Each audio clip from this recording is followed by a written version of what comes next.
There's an explosion of interest in romance novels. You know, bodice rippers, as we used to call them. Mills Boon are 50 years old in Australia, and it's the publisher most associated with romance novels.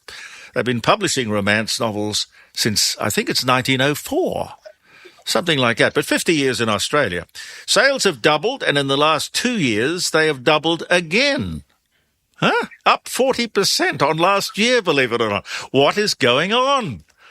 Gee whiz. Well, I know somebody who knows, or probably has a pretty good idea. Fiona McArthur, who's on to her 40th book, I think.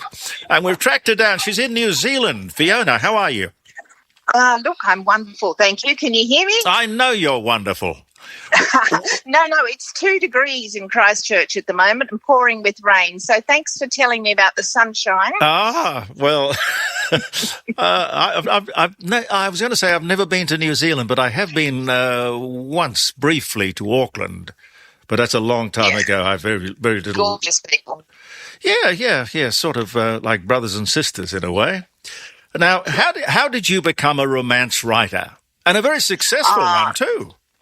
Yeah, look, I feel like I was touched by fairy dust the day they took my first book. It was just the most amazing thing to know that your book is going to go out there all over the world and touch people who will smile at the end of it. And that's what romance is all about that happy ending, about lifting you out of your everyday way of life and just having a moment. Yeah. I love it. I just love it. Do you specialise in happy endings? I do. I do. I was a midwife for 35 years, so happy endings with babies. You were a midwife? Yeah. And that didn't put you off romance? No. Actually, I married my hero that I met when I was 17, so I believe very strongly in romance. Oh, well, yeah. That's good. What star sign are you? Scorpio, and that poor man is an Aquarius, and he's suffering and has suffered for 43 years, but it's okay. How many children have you got? 5 sons. Oh, 5? Yeah, so when you asked me how did it feel when I, started writing romance, it was a lovely, lovely thing. It was my 4 to 6 a.m. in the morning before anybody woke up, and I could write 3 books a year for Mills Boon. I could go to the conference once a year and be treated like not someone who's a mum in a small country town, but someone who wrote a book and is an author, and it changed my life. Mills Boon changed my life. Wow. Golly, how many books have you sold? Am I right, by the way, in saying that you've written 40? Yes, so I've written 40 for Mills Boon, 12 for Penguin Random House, and 4 for an American publisher.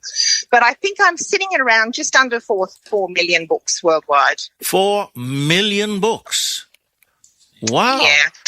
Oh, yeah, but I'm just a baby. Some people have sold many, many more than that. Mills Boon gets the books out there.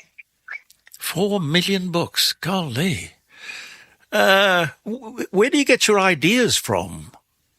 Well, as I said, I'm a midwife, so I'm always or usually a midwife or a doctor in the story. Medical romance. Medical romance. Yes. Well, when you think about it, the people that do medicine are pretty heroic. Yes. They actually have to put aside their life and look after people in their own big changes that people don't expect, and especially outback romances. These people are so resilient. They have to rely only on themselves. And, it's the basis of a terrific, rollicking yarn with a lovely romance. I'm interested in it always having a happy ending, because most romances, if you're lucky, you get a few happy endings if you have a few romances, but they're not always happy endings, are they? Well, we're fulfilling the promise that a reader knows when they go to the shelf and they buy a Mills Boon, they're going to get a happy ending, okay? We're entertainers. That's our job. Yes. But it's also being true to yourself. I'm true to my belief in midwifery, in my belief in kind and honourable men. And, that's what I write about.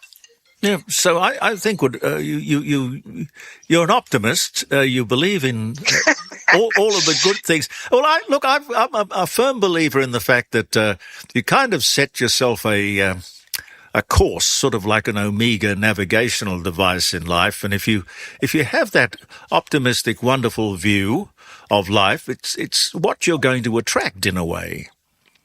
I totally agree with that. And it's pretty important for a midwife, because if the midwife doesn't have faith in the mum and the baby, then who's going to have faith? So how does she have faith? True. And that's all part of the deal, you know. You believe in the woman, and I believe in my romances, and now I believe in my bigger books for Penguin and, you know, Outback Medicals. Do you have a sort of an ongoing doctor hero, sort of a Hercule Poirot of the medical world, or they're different heroes every time?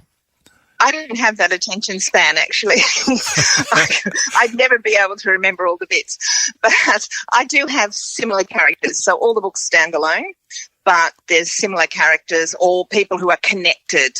So, yeah, it's fun. I love it. It's a world, and I don't plot. So those people in the beginning that I meet, I just let them drive the story and I follow along and see what they've got to say. I wonder if you did some statistics, you'd find that a lot of doctors marry a lot of nurses and vice versa. Is that how it happens, really? There is a percentage. I do think so. But most of the doctors I know are already married first, you know. Does that stop them? Yeah. I'm sure they're all honourable men, yes. You see, you're an optimist. How many babies have you delivered? Look, I live in a small country town, so our birth rate was 340 a year. So probably, you know, I was a 20th of that. It's interesting that in as you say, a small country town, you would walk around and on a day-to-day basis, you'd be bumping into all of these little people that you brought into the world. Absolutely correct. You go to Woolies and they smile and they say, hello, how you doing? Yes, and I'm not all that great at remembering names. Yeah. I remember the face. And sometimes, you know, there's a sad event and you look at that person and you think, oh, I know there's something here. And she comes over and says, it's 2 years today. And she just hugs you and says, thank you for being there. And it's like a privilege to have been there for those moments as well. So that all goes into the books because these are sincere. These are about my passion.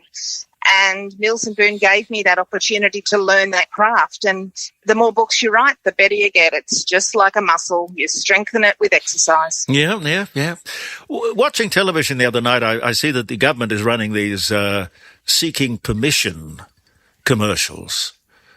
You know, I find it bizarre that the government wants to enter people's private or romantic lives and lecture them on how to ask permission. You know, can I hold your hand? Can I kiss you? Yeah. Et cetera, et cetera. There's not a lot of seeking of permission in Mills and Boon love stories, I wouldn't think. I think that you probably haven't read one for a long time. We have changed, and we are aware. Yeah. So you've got to go with this wokeism. You do. Well, it's not wokeism, actually. I actually go with honourable men. All right. Yeah. So if you've got an honourable man, then you don't have that problem. But I thought, you know, that the heroine would you know, when things got hot and steamy, she would just simply faint. Or swoon. No, he's more likely to swoon when she jumps on him. So. Now, in finding you talented lady, I discovered that there's a big romance writers convention coming up. Is that what? I'm in Christchurch for the Romance Writers of New Zealand conference, which will be absolutely fabulous. I'm actually presenting tomorrow. What are you presenting? I'm presenting the Mid-list Mojo. So I'm a mid-list author. Right. So about mid-list authors. You're presenting. I thought in your line of work you'd be delivering. I've retired from the delivering part. Oh, okay. Romance Writers of Australia have their huge conference on next weekend, and I'm very excited about that. Actually up for an award and a book. And that's the big event. Where's that on? Adelaide. You're in Adelaide, aren't you? Yes. Yeah, no, it's at Glenelg. at Glenelg, and all you romance writers will be assembled. Absolutely, hundreds of us. Golly. Tell me quickly, if you know, who were Mills and Boon? So there was Jared Mills, and I've actually forgotten Mr. Boon's name, but they started early, as you said, but then it was after the war that they really took off in 1919. People really, well, around the wartime, people really wanted something uplifting, and that's when the books really started to sell because everything was so grey and dark. So they created a really lovely place to escape to, and I don't think it's changed. I think 50 years later it hasn't changed. You know, there is a need for somewhere you can reliably go to and escape for a moment and just renew yourself and your belief in human kindness. I remember when I first left school, I got a job at Angus and Robertson in Castlereagh Street in Sydney. And I met all sorts of fascinating characters, authors, and all sorts of people would come wandering through. And I ended up managing, at I think 18 or 19, I was managing the second-hand book department downstairs. And I remember a huge section there of Georgette Heyer. Absolutely. I have read every single one of her Regency romances. Really? Yep. I've even got 2 copies of my favourites. Oh, well, God, they were popular. I know that. They were amazing. Even second-hand, they would sell like hot cakes. Yes. Yeah, amazing woman and just romance. And what she had that we didn't have in the early days of Mills and Boon was that feisty heroine, which we have nowadays. Mills and Boon has got amazing, fabulous heroines.